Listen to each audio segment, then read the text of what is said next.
It's all about the money. It's all about the money. Yes, as Vince so eloquently put it, it's all about the money.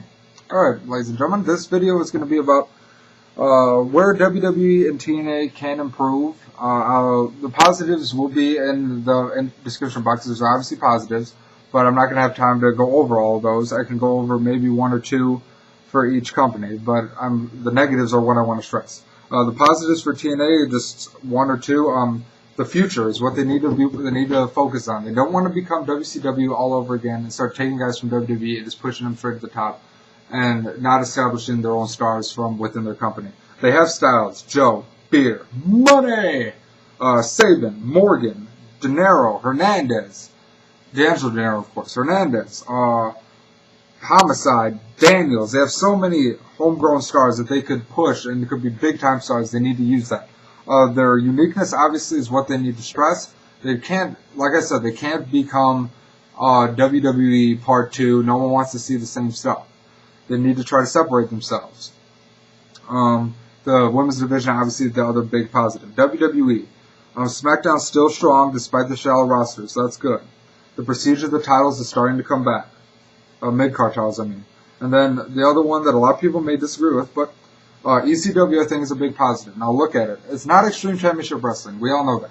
We all know it's not the land of extreme. But look at it this way. ECW standing for Experimental Characters Weekly. Experimental Characters Weekly. That's basically all it is. It's just experimenting with different guys, trying to see who gets over, who doesn't. It's a good place to refresh guys that they've gotten stale. It's a good place to punish guys that they feel have done something that's worthy of being punished, but they don't want to fire him. So I think it's a big entity in WWE, despite it not being that legitimate of a show. But it's a good minor league and platform. It's like the Heat/Velocity type show of this era. All right, on to the negatives. TNA, they're on the uprising. We all know that. I agree. Maybe not. We don't all know that. I don't want to speak for everybody, but I think that they're starting to rise again. They hit a bit of a snag for a year or so, but they're starting to rise again, and they're starting to do good things. A few things that they need to do, though, in my opinion. They need to fire a couple guys. Nash, Steiner, the two big ones. I think there's no reason why these guys should be still making money for TNA. There's no reason. I mean, I understand that they have the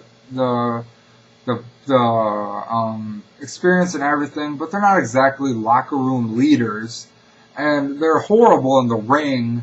There's just no reason why they should be suckling money from TNA, and they should be stealing spots from some of the guys that I've already named, or some younger guys that could be having those spots.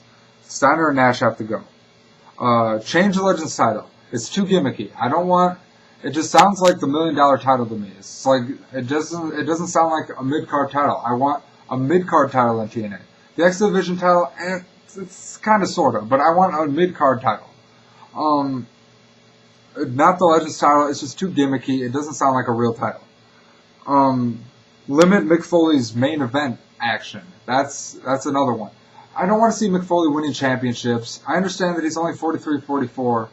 And so is Undertaker. And granted, Undertaker, he doesn't need any more championships. Get in one more, maybe, okay, that's fine. But with Foley, the problem with Foley is chronologically, he's only 44. But inside and physically, he's about 50, 54, okay? So, I mean, and on screen, Foley is completely gold. He always has been. On the mic, he's fantastic. He's a great character. As a boss or anything like that, a commissioner or something like that, that is great. But in the ring, he can have his occasional matches. He can have occasional matches where he throws himself through things and he wants to have the big shock value and he wants to have occasional matches. But I don't want to see Mick Foley in main events at this point in his career. I don't want to see him winning titles either. He does not need to have the World Heavyweight Championship. Here's another one. Limiting the impact limiting the impact is Angle syndrome. They did this really bad when Angle first came in. It's not as bad now, but they did it really bad when Angle first came in. Where Angle would be on for like an hour and a half, and you just want to shoot yourself because Kurt Angle's on the TV still. And they do it with the main event mafia still on occasion, where it'll just be the main event mafia the entire show. WWE does that with DX too. So I mean, but the TNA can't do that with Angle. We understand. I understand. Kurt Angle is a great wrestler. He's a legend. He's all of that. He's your best guy. I get it. But I've seen Kurt Angle. I've seen him in WWE. I've seen him in TNA. I know he's a big time guy. I don't need that jammed down my throat every 5 seconds. You don't need to tell me I was the first Olympic gold medalist over and over and over again every night. It's just unnecessary, and it takes away from the younger guys that I want to see. Low pay-per-view buys, obviously the other thing they need to address, because they won't be able to compete with WWE long term if they don't address that. Now on to WWE, and there are negatives. It's all about the money is really the philosophy I think Vince McMahon, not just Mr. McMahon, but Vince McMahon is starting to take in WWE. I understand with the recession and everything, okay, but it doesn't need to override the quality of the product. WWE is starting to fall into the WCW dangerous waters of where WCW ended up. Granted, they're far from WCW. I'm not saying that WWE is going to collapse and TNA is going to overtake it, but WWE is heading in that direction with a lot of the stuff they're doing. They're doing similar stuff. Now, obviously, the development of stars is the big thing that everyone always points out, that they need to develop new stars. Okay, but here's another thing. One of the big, huge things for me is the quantity over quality issue. There's so many pay-per-views over and over and over. There's tons of pay-per-views. There's a bunch of pay-per-views, not very many good pay-per-view matches. There's maybe a match or here or there that's going to be okay. WWE's like, you paid the money, maybe we'll give you a good match, maybe not. We're more worried about guest hosts on Raw getting the ratings up. We're not really worried about good matches on pay-per-views. Just recently, that's been happening a lot. SummerSlam wasn't that bad, but WWE is starting to do that more and more, where there's just so many pay-per-views and they're not developing anything. And I understand Vince McMahon always wants to blame the internet. That's his big scapegoat for why he can't develop storylines. Because the internet is out to get his storylines and out to spoil everything he wants to do. Now, Vince McMahon, you're a genius. I give you your due. You've been phenomenal for WWE for years. You've built the wrestling industry. You made the wrestling industry what it is today. Now, that is a lame excuse in my opinion. It's a lame excuse for World Wrestling Entertainment to say that because of the internet we can't develop storylines. Now, I understand that you don't want to be spoiled, but hear me out. This is my thinking. I only read spoilers if I think the show's going to suck. If I think it's going to be terrible and I'm not going to enjoy it, I don't want to watch, and it's been sucking continuously, I'm not going to watch the show. So I'm going to read the spoilers to see what happens, so I know that I don't have to watch it or not.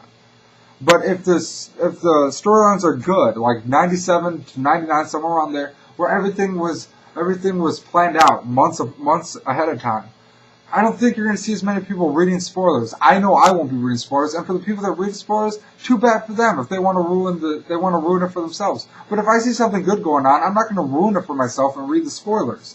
I want to see good storylines. I don't want to hear the stupid excuse of the internet. It's not good enough for me. You can develop storylines, but you're too busy trying to make money off of useless matches and useless pay-per-views. The overuse of concepts and gimmicks is obviously a given. Damn, with Ron Simmons that went on forever. The guest hosts saying themed pay-per-views. It all goes hand in hand. WWE just wants to overuse things, even though the themed pay-per-view thing never got over. Get rid of superstars. The show, obviously, is just completely useless. And then the two big things. The Cena heel turn has to happen. I'm sorry. I understand that all the little kids, all the 10 and 12-year-olds may cry. And WWE may lose a lot of money, which is probably why they're not going to do it. But every major star has done it. The Rock, Stone Cold, Undertaker, Hogan, Triple H, they all had a heel turn in the peak of their career. Cena hasn't done it yet. He needs to do it. And then the big thing, fewer house shows, fewer injuries. If you don't have wrestlers wrestling 300 days a year, you're not going to have so many injuries. But with the money situation, that'll never happen. But that's my quick rant. I'll see you guys later. Hope you enjoyed the video. Subscribe if you want. Alright, see you guys.